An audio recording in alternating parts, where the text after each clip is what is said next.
This game, it was supposed to be kind of failed to just launch. You know, it was a game that was like, oh, this is going to fizzle, and we're just doing this for fun for Sony. But it got really, really popular very quickly. The first day, they sold, I think, 10,000 copies, which back then was a big deal. Mhm.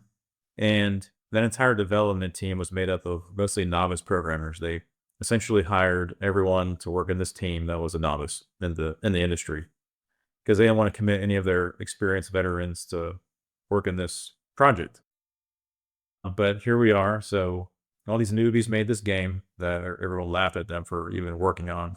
They made it, and then like 10,000 copies later, first day, it was a huge success. It got out of control very quickly. Everyone was buying EverQuest at the time for playing online games. Which, side note, real quick, Yeah. I'm amazed that they didn't, especially at that time, have like server issues. Too many server issues without. I was going to touch on that.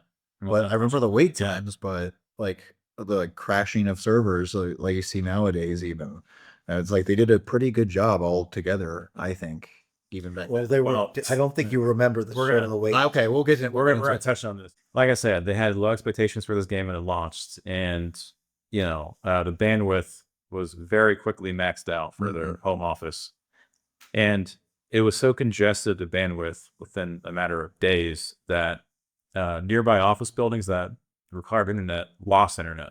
They couldn't even log on to their like AOL online or whatever they were using. So a lot of corporate buildings within the vicinity of the EverQuest, you know, Sony building lost internet because they were sucking up all the bandwidth for EverQuest. And it was so bad they had to install more internet. Let's call them, you know, internet to cable to go from LA to San Diego to their home office just to expand the bandwidth for EverQuest. So they did all this stuff, which took weeks. They had to install this hard landline to go from different headquarters. So they had to have 3 employees stand in the freezing server room because it was kept cold, so they would keep the machines cool.